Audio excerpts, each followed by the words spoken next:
Then there's another kind of teaching in the church. It's a teaching of mixture of law and grace. That's the most dangerous one.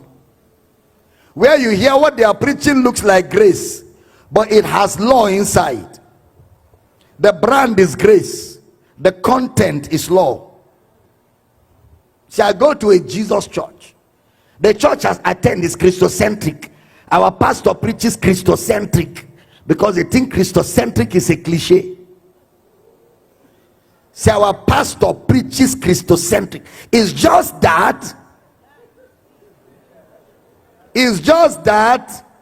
in order for the church to have money to do crusade, he also preaches tithe.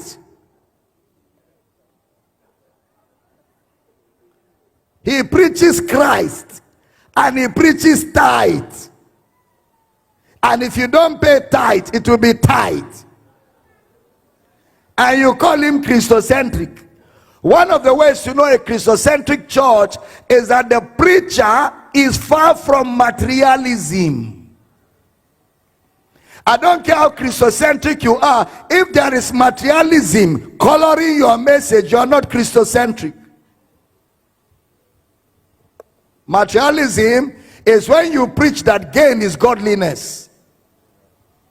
Gain is godliness. And Brother Paul said, from such, stay away. Who profess that gain is godliness. He said, but what it should be is that